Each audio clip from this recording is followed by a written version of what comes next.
Hola, amigos y amigas, ¿qué tal? Seguimos compartiendo historias y momentos en El reto es llegar a la cima. Soy Josefina Cortijo. Os recuerdo que para vernos son los miércoles alternos a las 19 horas en Spotify, YouTube, iVoox y en nuestro Instagram, @cimafederación. Los programas se hacen con vuestras sugerencias para tejer la ilusión, la curiosidad y el aprendizaje y conseguir esos desafíos que tenemos a diario. La vida es compartir experiencia, dudas y luchas. Es lo que nos lleva a mejorar y sobre todo a relacionarnos, creando ideas y atreviéndonos a seguir a pesar de los tropiezos. Ya sabéis que la mente vive de aprender y no de quejarse. Os pregunto, ¿cuál es ese sueño que te gustaría conseguir? Espero vuestra respuesta a Cima Federación. Todos los días es un reto en muchos aspectos. Por ello, los sueños y los retos se complementan. Siempre es un gran orgullo retarse a uno mismo y seguir esos sueños de la niñez o de más mayor, desafiándote a lograrlo. Te hace luchar y experimentar hasta sentir que has moldeado ese don con el que has nacido o esa idea que te quieres conseguir. Todo reto nace siempre de un sueño. Puedes ser poeta, astronauta, científico, cualquier cosa que puedas elegir, si lo has soñado, lo puedes hacer posible. Porque ya lo decía Calderón de la Barca, que la vida, ¿qué es la vida? Una ilusión, una sombra, una ficción, y el mayor bien es pequeño, que toda la vida es sueño y los sueños, sueños son. Y para muchos, narrar historias o escribir versos es dar vida a personajes que te hacen llorar, reír, pensar o temer, pero siempre te invitan a imaginar, a sentir con el alma esas fábulas o poemas que tenemos. Hoy nuestro título es Imagina un mundo y escríbelo. Cuando te gusta escribir, todo lo que sucede alrededor se convierte en inspiración, desde el vuelo de unas golondrinas a unos gigantes disfrazados de molinos o ese sonido del mar que te invita a soñar. Sorprende cómo un mismo objeto puede ser descrito y descubierto de mil maneras dependiendo de las manos de los escritores. Las palabras, a través de la escritura, nos han enseñado a leer el pasado, a suponer el futuro y a comprender muchas veces el presente. Afortunadamente, siempre hay un libro, o varios, que encaja con nuestra esperanza de descubrir otros mundos y a entender todos esos pequeños matices de la mente humana. Escribir es dar vida a muchas historias relatadas, vividas, imaginadas, que necesitan ser protagonistas a través de unas páginas en blanco, porque han sido vividas antes en la mente de los escritores. Y hablando de escribir, nuestro invitado hoy es Francisco Pascual. Hola, bienvenido a El reto es llegar a la cima. Te conozco a raíz del certamen literario de Cima y después porque hemos coincidido en un microabierto de relatos, de poemas, en la Casa de Patrais y otros encuentros. Siempre ha sido un encanto coincidir y escuchar tu pasión por la creación literaria, que, digamos, descubriste después de tu vida laboral, a través de las aulas de tercera edad de Jesús Patrais. Cuando llega la jubilación, ¿qué te inspira a volver a estudiar? Bueno, yo, por circunstancias, yo comencé a trabajar a los 14 años. Empecé y acabé después en el mundo de la banca y en el mundo de la banca, pues, como decía el Tenorio, pasé por toda la escala social, ¿no? Porque entré de botones y acabé de director, ¿no? Pero a mí me quedó un pequeño resquemor, porque en su momento yo quizá podía haber compaginado estudios con el trabajo, pero la verdad es que no tuve muchas ganas. Estaba con la edad del pavo, 14, 15, 16 años y a mí siempre se me quedó algo ahí dentro. Y entonces cuando ya me retiraron más bien, Bueno, pues ese gusanillo revivió un poquito. Pero claro, tampoco era cuestión de matricularse en la facultad, aunque podía haberlo hecho. Y entonces vi la oportunidad que tenía aquí en las aulas de la tercera edad, que justo las tengo además debajo de casa. O sea que donde se dan un montón de materias y bueno, y ahí me matriculé y en historia, en inglés y otras cosas. Bueno, y ahí empezó todo. Después vi que habían plazas en creación literaria, ahí que me metí sin saber dónde me metía y bueno, y ahí empezó todo. Y me descubrí unas facetas mías que en la vida me hubiera imaginado que yo tenía todo eso por ahí. Bueno, lo que nos has dicho viene al hilo de la siguiente pregunta. ¿Qué nos recomiendas de las aulas de la tercera edad? Aparte de encontrar, digamos, tu espinita literaria ahí. Pues es que ahí se dan un montón de asignaturas y todos los cursos se añade alguna. O sea, vamos a ver, desde cultura general, francés, inglés, italiano, valenciano, ya con unos niveles, vamos, no es un nivel muy allá, pero bueno, unos niveles ya bien. Psicología, inglés, historia, historia de la literatura, bueno, aparte de yoga, tai chi, baile de salón, en fin, un montón de cosas. Yo creo que me comentaste que te apuntaste por historia, que es Yo lo que me creo que apunté has por dicho, historia. ¿no?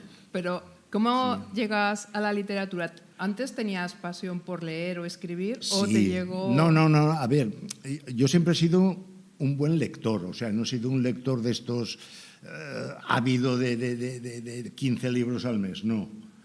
Pero yo siempre he leído, desde muy nano. Pero escribir no, nunca jamás. Es que ni por la cabeza se me había pasado.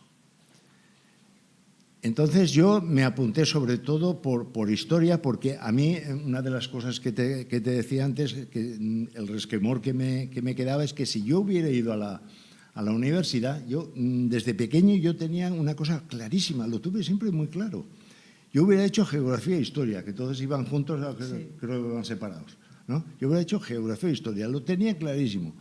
Entonces me matriculé en historia y en inglés, que como buen español lo comencé 18 veces y 18 veces me lo dejé. Yo también. Es lo que pasa. Y esto fue, bueno, en septiembre, octubre, y en diciembre, un poco antes de Navidad, vi que habían plazas libres en creación literaria. Yo creía, acordándome del bachiller, yo había acabado el bachiller elemental, que era entonces, yo soy de antes del EGB, que bueno, pues sería como hacíamos, pues no sé, leer un libro, hacer comentarios de textos y tal, pero no. Ahí Elena Torres, que era una poeta valenciana buenísima, que aún está, que se jubilará el año que viene todavía, nos hacía trabajar y nos ponía deberes y nos había, yo decía, ostras, esto no es para mí. Y yo salí de la primera clase, yo salí convencido de que no volvía. Fíjate. Sin embargo, volví y menos mal que volví. Exacto. Además, lo que nos hubiéramos perdido. Bueno. Una curiosidad. De más joven, ¿cuál era el libro que más, o los libros? Porque siempre, a mí no me gusta decir uno porque no se puede nunca elegir una cosa. Mira, creo. a mí siempre me ha gustado, sobre todo, novela. Y yo recuerdo, a ver, yo de la primera novela que yo recuerdo, pero que recuerdo que me la leyó mi madre todavía, fue El pequeño Lord. Y la primera que yo recuerdo haber leído por mí mismo, no sé qué edad tendría, pueden haber sido dos, si no la 1 y la 2 o la 2 y la 1. Las aventuras de Tom Sawyer y Miguel Strogoff. Creo que esas dos fueron las primeras. Es que eran muy buenas. Sobre todo cuando los lees de pequeño, bueno, ese mundo de aventuras. Y ahí me aficioné a la novela, sobre todo de aventuras. Claro. Y después, bueno, pues ya viene, pues, que si la policíaca, que si tal, pero siempre novela. Yo sé que también me has comentado alguna vez, cuando empezaste a escribir, cuando nos conocimos, que te sorprendía mucho ganar algún certamen literario. Te quedabas, era como diciendo, no sé, yo pasaba por aquí, he escrito algo. Sí, exactamente. Dices, es que es un poco lo que se llama ahora, ¿cómo se llama? Espera, que se me ha olvidado. El síndrome del impostor, que aún lo tengo, ¿eh? Lo tengo como diciendo, esto, ¿yo qué he hecho para hacer todo esto? No sé. Sin embargo, ya has ganado unos cuantos. Sí, bueno, yo entre primeros, segundos, terceros, finalistas, alguna mención y demás, pues tendré unos 30 y tantos, casi 40. Y eso es un orgullo. Sí. Para que te quita mucho tiempo. Te quita mucho tiempo. Eso sí. Por eso, hace un par de años dije, bueno, ya dejo de presentarme y ya está. Y es eso, y ya no me he vuelto a presentar a ninguno. ¿Recuerdas la primera vez que presentaste uno y fuiste premiado? Sí, fue un microrrelato. Esto fue en el 2014, me acuerdo, porque claro, la primera vez para todo siempre, se acuerda uno, ¿no? Siempre. La asociación esta Clave, de la que, bueno, yo también soy después me hice socio y demás, todos los años convoca un concurso de microrrelatos, tema libre, etcétera. Y ahí la sorpresa que tuve que fui finalista. Y además me acuerdo incluso de qué microrrelato era, en fin. ¿Te acordarías un poquito de él? ¿O te he pillado? He sido mala. Pues mira, sí, te lo voy a... Porque además eran 200 palabras, creo que era. Era la historia de un chaval que todos los días a las 7:30 de la mañana cogía el autobús y coincidía con una chica. Él es muy tímido, la chica también. Al final empiezan a tener algo de confianza, tal y cual, y esto se repetía todos los días, hasta que un día la chica no está. Y él se sienta donde siempre se sentaban, y creo recordar que acababa diciendo una señora mayor que estaba detrás, le decía a otra, que pobre chico, todos los días hablando con una silla vacía. O sea, eran todo cosas de él. Era algo así, no recuerdo bien, pero era algo así. Bueno, aunque me salte ahora preguntas, sí. Pero yo de lo que he leído tuyo o cuando hemos coincidido en las actuaciones, me he dicho que para microrelatos siempre me has parecido muy bueno. El relato y los poemas tuyos también, pero los microrelatos siempre me han gustado porque empiezas por una línea que no tiene nada que ver con el final, que el final te deja... Mira, y para mí eso es magistral. Sí, una gran parte, bueno, muchísima culpa de eso la tiene la profe Elena Torres, que aunque ella es poeta y ella dice que se ve incapaz de escribir prosa, sin embargo es una gran lectora de prosa. Ella tiene 16 poemarios publicados, o sea, es... Y con esto de los microrrelatos, pues ella nos enseñaba, o sea, un microrrelato de 200 palabras tiene presentación, nudo y desenlace. Y el desenlace, si es con sorpresa, mucho mejor. Siempre. Entonces siempre he procurado eso. Además, a mí como lector me encanta que me engañen. A mí también. Entonces yo procuro engañar también. Por eso los finales así un poco... Sí. Pues yo sabes que siempre te lo he dicho porque me gustan así, y de hecho yo cuando he escrito alguno también me gusta que sorprenda, porque pienso como tú, en 100 palabras a veces, o en 200 palabras, condensar una historia es difícil, pero si la haces tan lineal, yo creo que el lector se tiene que... no te lo esperabas, Entonces, sabes que siempre me han encantado, te lo he dicho muchas veces, además, por esa forma. Con los micros hay que tener mucho cuidado con los títulos. Sí. Que mucha gente a lo mejor ha hecho un micro precioso y el título y te las has cagado. Ya con perdón, la has revelado ya al final. Sí. O sea, hay que tener muchísimo cuidado con eso. Hablando de títulos, ¿en qué te inspiras para poner los títulos tuyos? Tanto en los bueno, a lo mejor los poemas siempre son más fáciles a la hora de titular que un relato, una novela o un microrrelato. Pues a veces cojo títulos que después, al cabo del tiempo, digo, esto no sé dónde salió.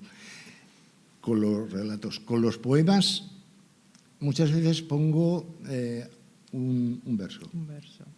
O parte de un verso. Eso nos lo dijo también la profe, Elena Torres, y de cuando no sepas qué título ponerle, coges un verso que te guste, ¡pam!, y lo pones como título. Digo, oye, pues, y además eso funciona. Personalmente, ¿qué te gusta escribir más? Ahora estoy bastante metido con, que es otra sorpresa que me llevé, con la poesía. Tengo ya un poemario de 500, más de 500 poemas. Tu último libro ha sido el poemario, Sí, ¿no? sí. O sea, yo tengo 3 novelas y 3 de relatos. Y lo del poemario, a ver, yo empecé con los poemas sobre el 2016-17. Lo que pasa es que yo no me atrevía. Yo, como mucho, ponerlos por Facebook y ya está. Y me decían compañeros, no, tienes que publicar en papel. Yo, ¿qué voy a publicar en papel? Digo, que no, yo no me veía eso. Pero es que esta Navidad, un día, pues como dice en La Mancha, me dio un aire y dije, bueno, va, ¿por qué no? Y fue porque había visto un anuncio en Facebook de Editorial Cuadranta, Sí. que están ahí en Vuelve a Palabras, donde pedían poemarios para publicar. Y digo, bueno, oye, pues voy y lo envío. Lo envié en Navidad. ¿Y cuál fue mi sorpresa? Porque yo pensaba, digo, bueno, esto si me contestan será dentro de no sé cuánto tiempo, me dirán que no, en fin, ¿vale? Y a los 10 o 12 días me llaman por teléfono y me dicen, oye, que sí, que nos ha gustado, que te lo queremos publicar. Y yo todavía, menos mal que me pillo sentado, porque de verdad que no me lo esperaba.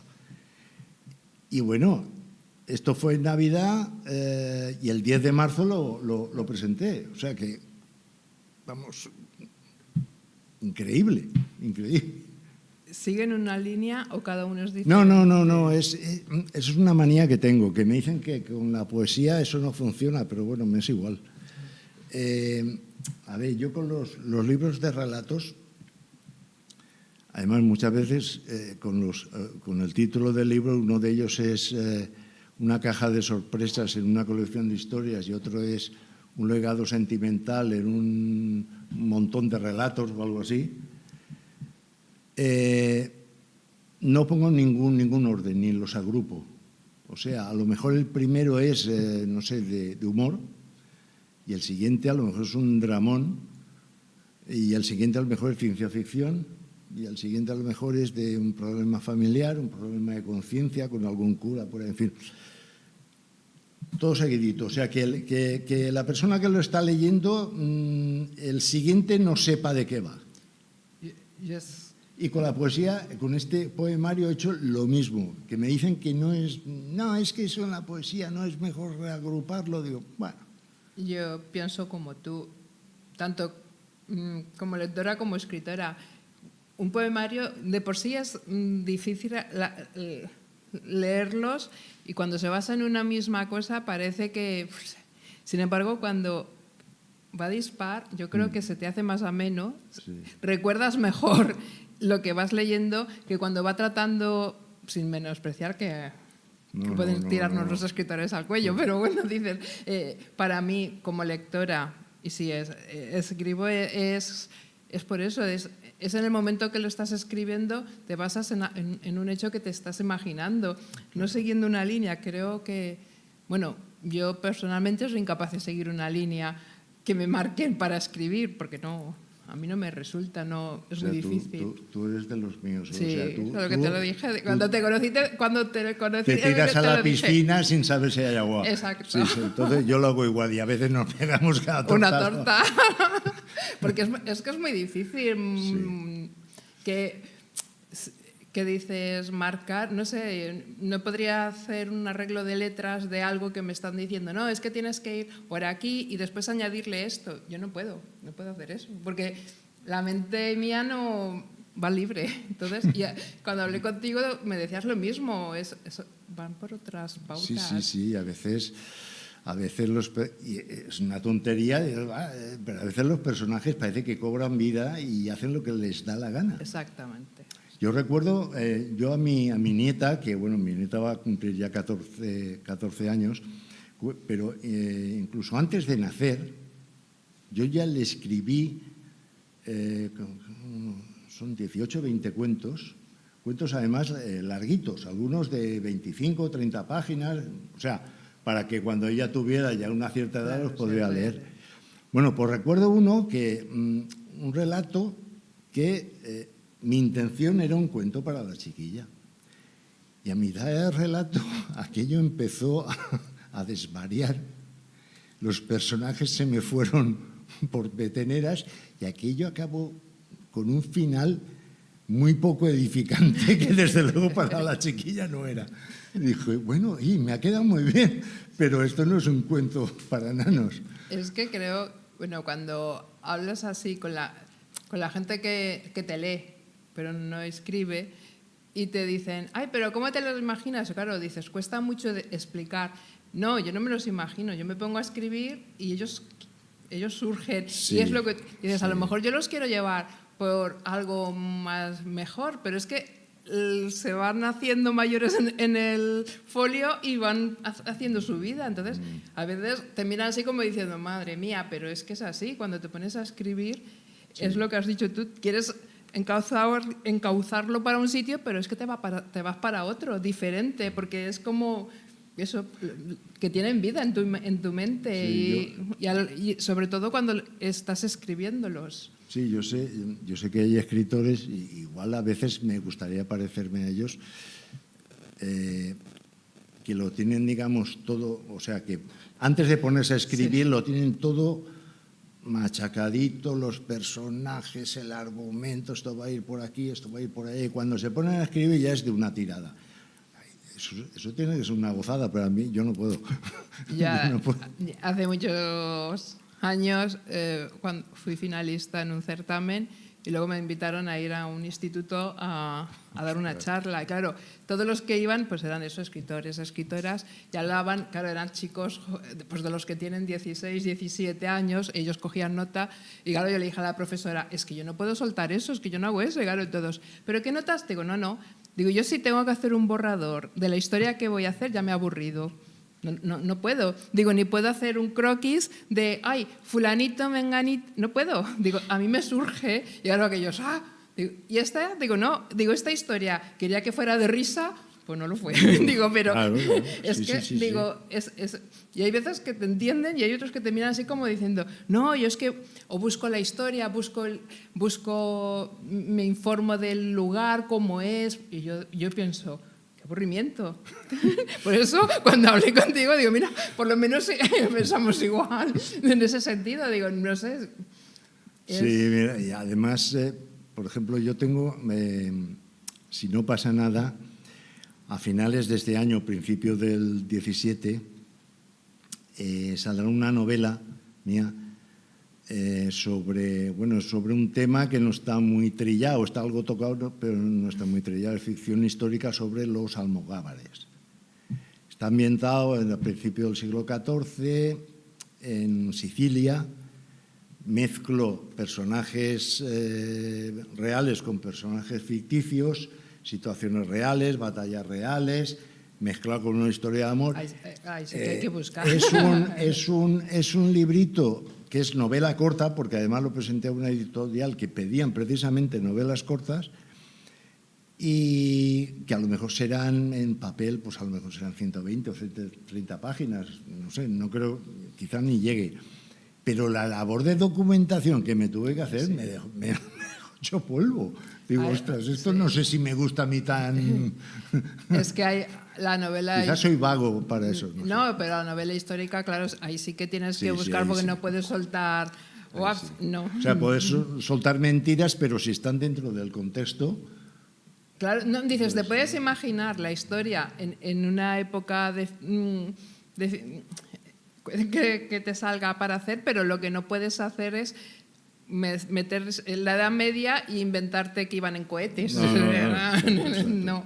Dices, ahí sí que hay que buscar y hacer, como dices, una labor de estudio para sacar adelante, aunque le pongas después tipo leyenda, algo de ciencia ficción, pero basándose. Sí, y además hay que tener mucho cuidado. Yo eso sí que lo procuro cuidarlo bastante.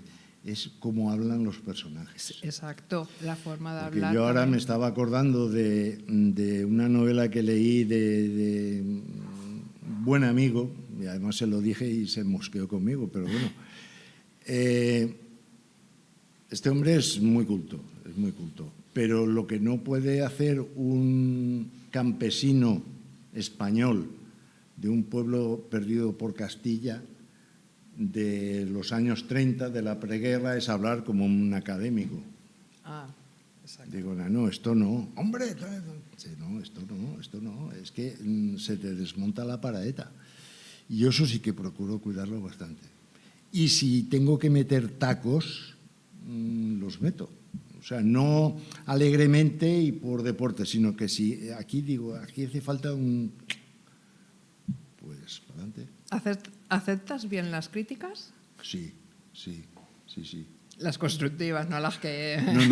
No, y las otras también. Y además, es que además no hay más remedio. No hay más remedio porque se aprende más de las negativas. Aprendes.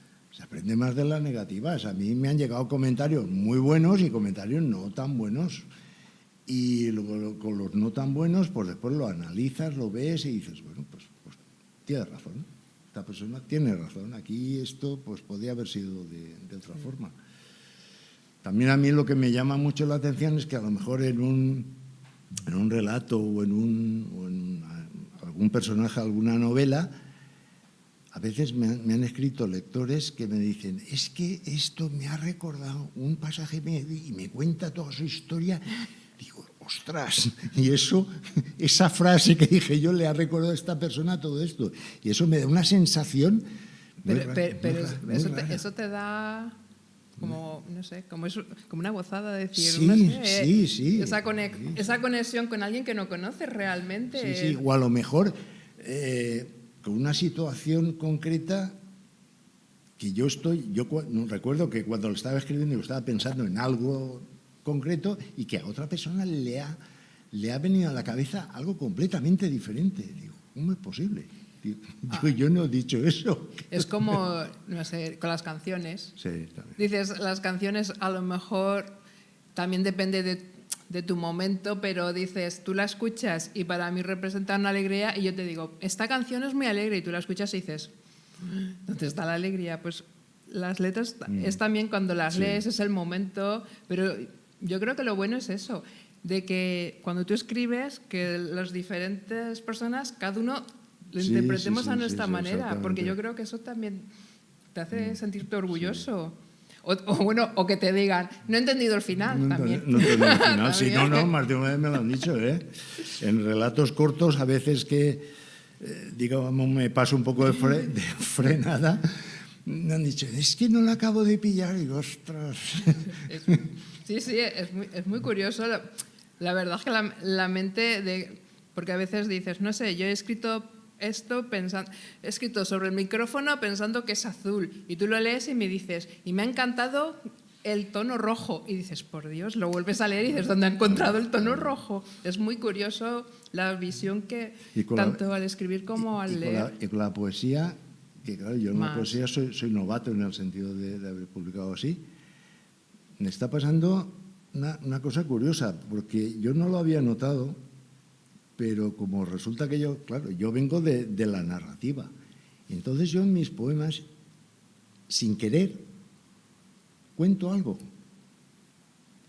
Y mucha gente me dice, es que me gustan tus poemas porque los entiendo.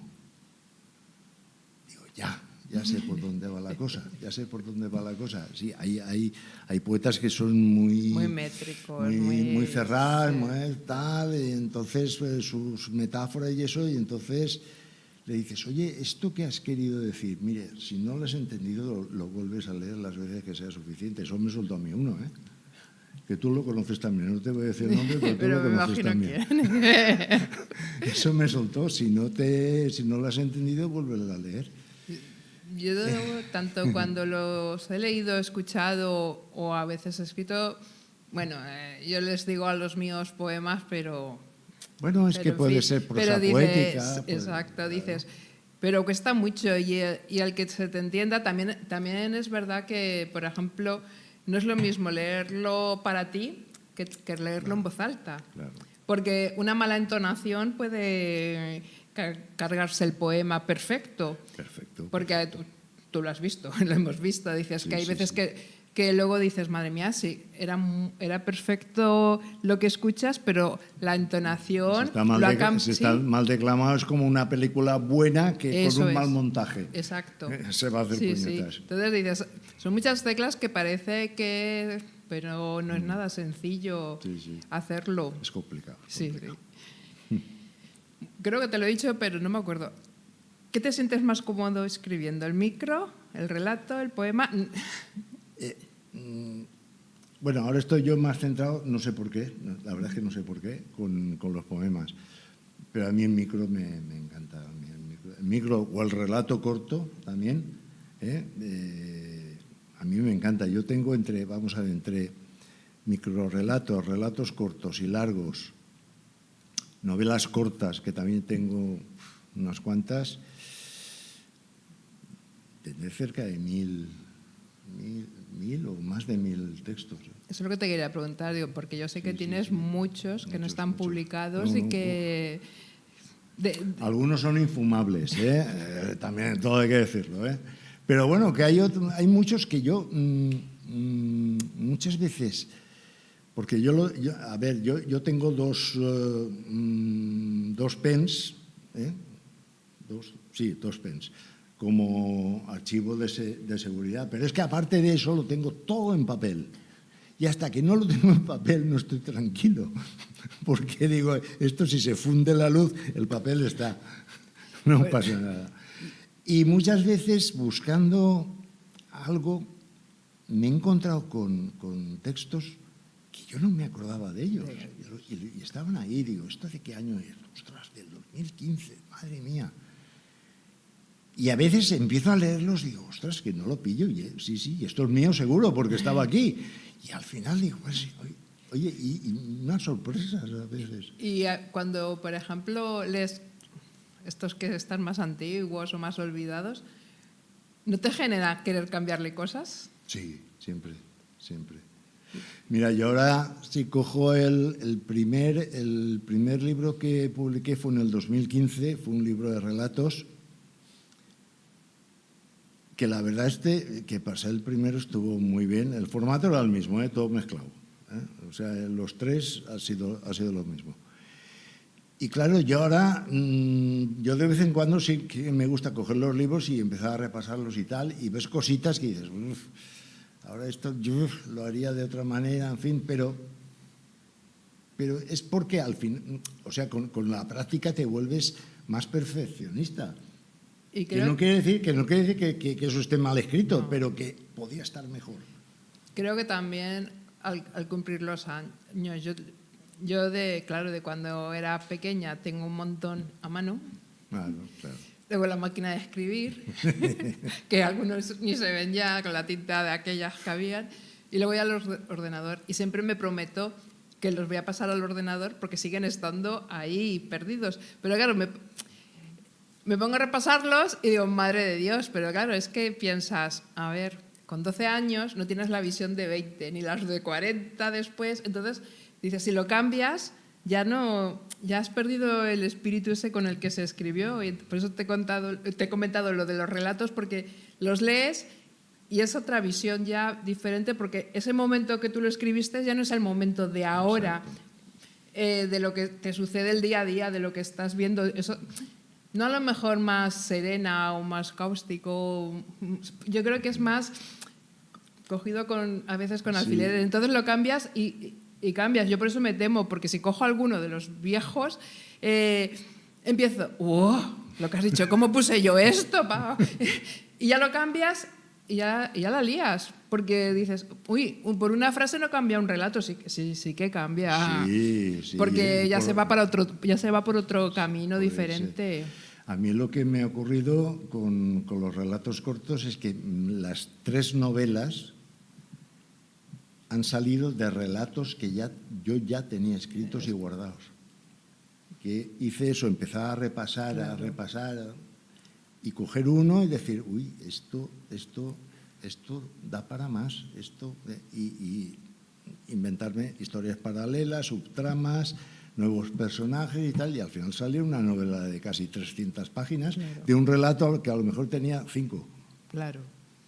Y es una cosa que las 3 novelas han salido de ahí. Que a ti también te dicen que de muchos relatos da para la base que tiene ese relato, da para una historia más larga. Sí. Lo que pasa es que es complicado decir, ya no sé cómo lo ves tú, pero yo, por ejemplo, cuando los acabo, es que les he visto ese final, entonces alargarlos algunos los tengo a mitad, porque si los alargo es como, qué aburridos, ya me han aburrido esos personajes. No sé si te pasará a ti eso a veces, en relatos que tengas a mitad que no decides terminarlos nunca porque parece que se han quedado ahí atrancados en algún muro. Yo tengo dos relatos, más de un año ahí muertos de asco, que no sé para dónde tirar. Digo, bueno, ya, algún día saldrá. Yo no pierdo la esperanza. Yo no borro nada, yo me lo guardo todo. Tengo compañeros que dicen, no, yo si no me gusta lo tiro, lo borro. Para. No, yo me lo guardo todo. Los bodrios y los buenos. Me lo guardo todo. Porque de todo eso después puedo sacar cosas.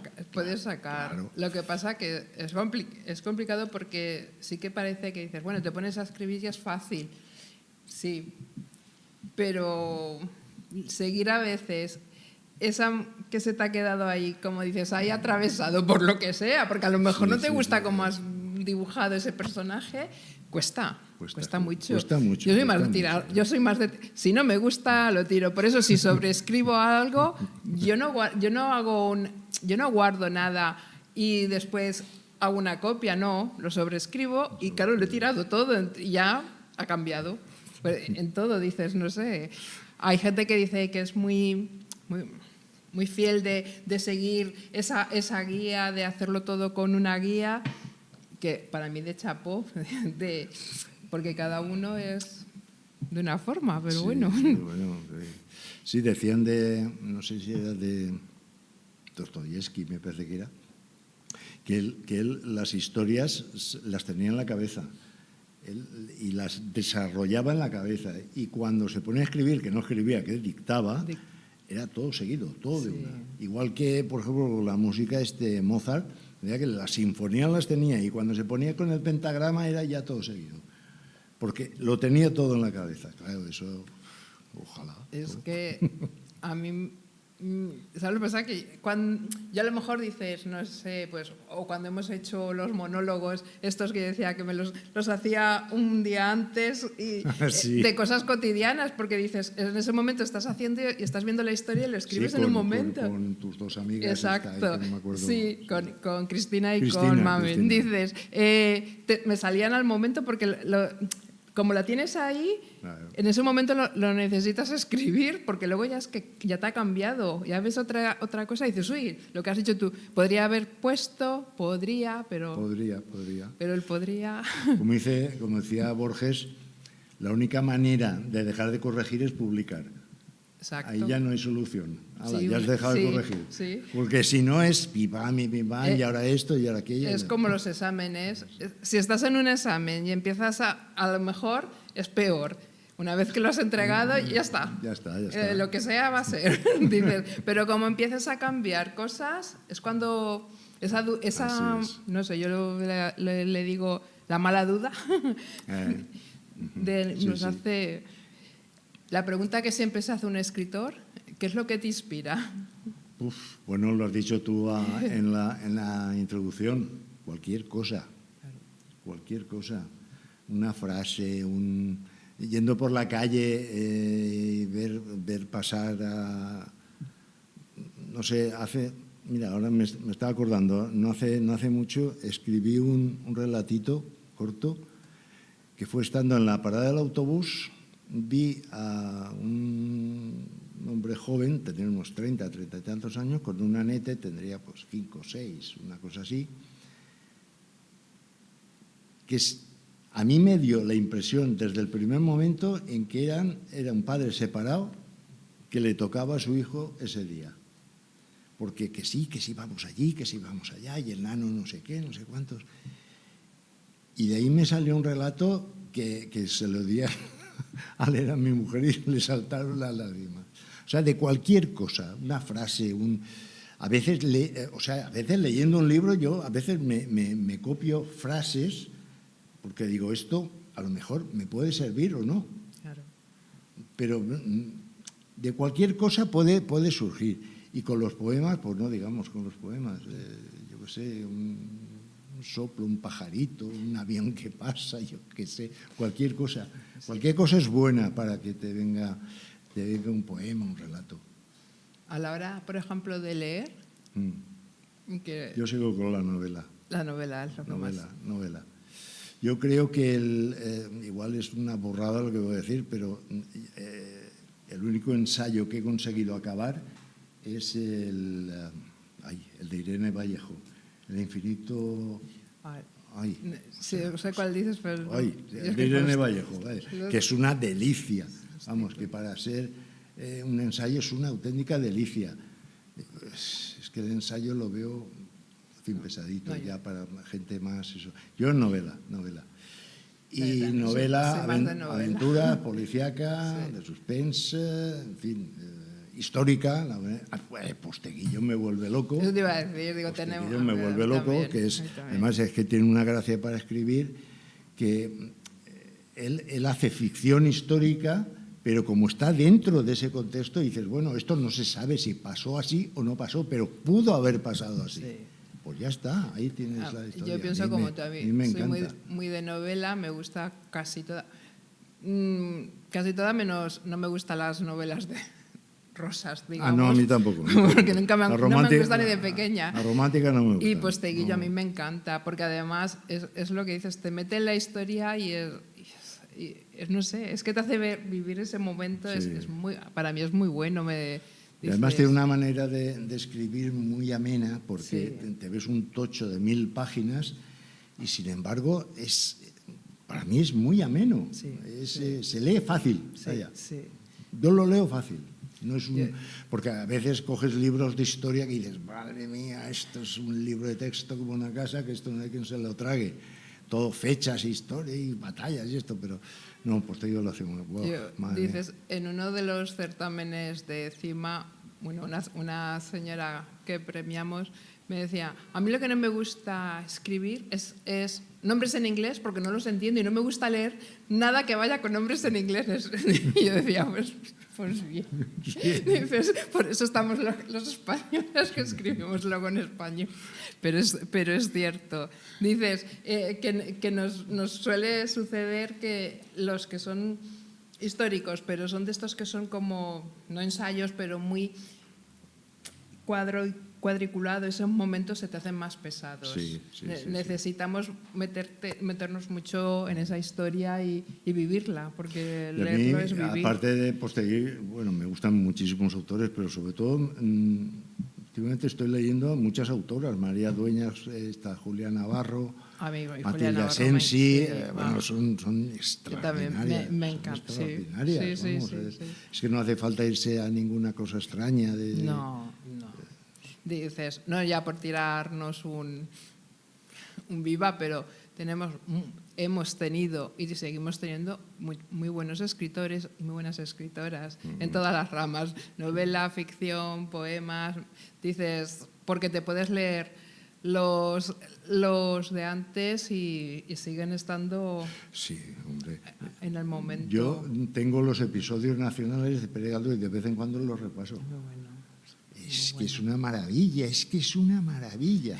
O la Celestina. La Celestina. Además tengo también los cuentos completos de Emilia Pardo Bazán. Sí. Y bueno, es una pasada. Yo es que siempre he sido muy fan de Becker. Sus rimas y leyendas. A mí las leyendas... Era pequeña y eso que decías... Ay, te daba así como... Uy, y siguen pareciéndome increíbles. Y hay preciosidades hoy en día, pero... ¿Cuándo fue? En octubre del año pasado estuvimos mi mujer y yo donde estuvo Becker, caramba, al pie del Moncayo. ¿Cómo se llama el monasterio este? Veruela. Sí, que no visitando todas las estancias y todo esto, digo, madre mía, digo, era en otoño y hacía fresquito, digo, aquí en el mes de enero. Claro, ¿no? Es que esas de pequeños hemos crecido escuchando esas leyendas, yo por parte de mis padres. Mi madre era andaluza, mi padre manchego, entonces esas leyendas que te contaban cuando ibas a los pueblos, que tú eras pequeña y te las creías porque decías, madre mía, me va a aparecer por ahí el señor este que se ha muerto. Es verdad, entonces vives con esa magia un poco de... Sí. Entonces los libros, Becker, todos ellos, y bueno, sin olvidar a nuestro... a Blasco Ibáñez. Hombre, por supuesto. A nuestro valenciano. Por supuesto, Blasco Ibáñez, ya lo creo. Hay que tirar para la tierra. Sí. ¿Qué recomendarías para la gente que se está jubilando ahora? Mira, yo hace un tiempo, no sé si leí en algún sitio, o oí una frase que a mí se me quedó, pero grabada. Los tiburones, ponía que los tiburones cuando se quedan quietos se hunden. Pues nosotros, sobre todo cuando llegamos a cierta edad, si nos quedamos quietos nos hundimos. Entonces no hay que quedarse quieto nunca. Exacto. Sobre todo la mente, tenerla siempre trabajando, leyendo, escribiendo si se tiene capacidad o lo que sea, pero sobre todo leyendo. A la lectura todo el mundo tiene acceso.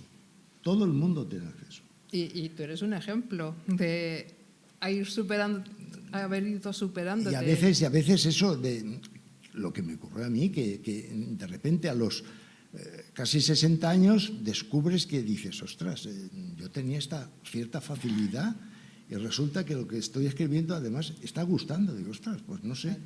¿Y quién me lo iba a decir a mí? Que yo la pena que tengo es no haber empezado a los 30. Que empecé casi a los 60, yo voy a hacer 72 ahora. O sea, hay que estar siempre moviéndose, sobre todo tener la mente siempre ocupada y la mente trabajando. Porque, mira, otra cosa, yo ahora me estoy aficionando de nuevo al ajedrez.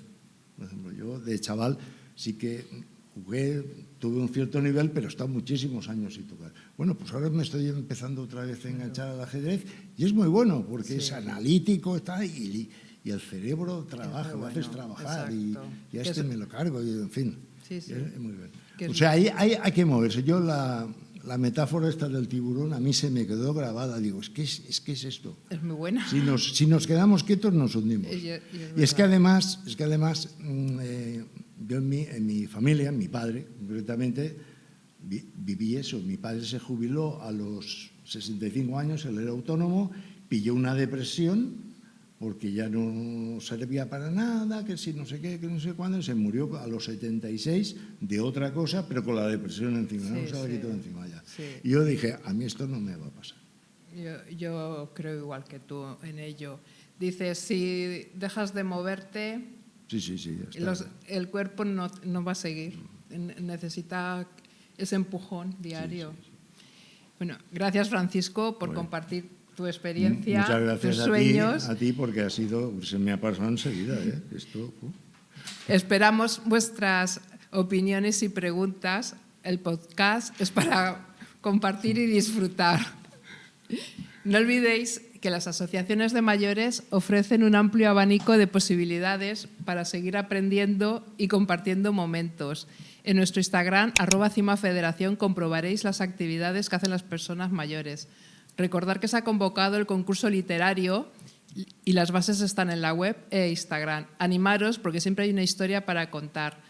Para escucharnos y vernos los miércoles alternos a las 19 horas a través de Spotify, YouTube, iVoox y en Instagram @CimaFederación. Francisco, te voy a pillar otra vez. Cuando quieras, cuando quieras. Es que te quería decir que te hubieras traído un microrelato, un poema tuyo, pero algo así cortito que te sepas de memoria, si no te pillo. No, de memoria no. O algo que quieras. Yo es que de memoria no me sé nada, ¿eh? Nada. O sea, fíjate, yo en las aulas estuve un tiempo yendo a teatro, que me gusta mucho, y al final me lo tuve que dejar porque no conseguía memorizar los papeles, aquello me producía estrés y dije, fuera. Es que, de verdad, lo siento. No, pero es que ha sido culpa mía, porque es que me quería haber traído uno de los tuyos, pero también se me ha ido un poco de la cabeza que nos hubieras leído algo claro, tuyo. Bueno. Las gracias. Y te voy a dar como recuerdo el pin de Cima por haber sido tan amable, contarnos tu historia y sobre todo por enseñarnos lo que has dicho muy bien, que no hay que ser como el tiburón. Exactamente. Hay que seguir. Muy bien. Muy bien, qué bonito. Muy bien, pues nada, muchas gracias a ti. Y oye, y cuando salga esto yo lo compartiré por todas mis redes, por todos mis grupos y para darle esto empuje. Gracias. Os recuerdo que la oficina de Cima está en la calle Roteros 27 Bajos de Valencia. El teléfono es 96 392 5251. Nuestro email es cimamayores19@gmail.com y nuestra página web ciudadanosmayores2015.org. Y os recuerdo, puede que no todos los días hayan momentos memorables, aunque se pueden conseguir minutos increíbles para recordar, disfrutar y sonreír. Hemos llegado al final de tu podcast favorito, ya sabes. Os esperamos a todos. Hasta el próximo y un aplauso siempre a Francisco por su enorme sabiduría. Gracias.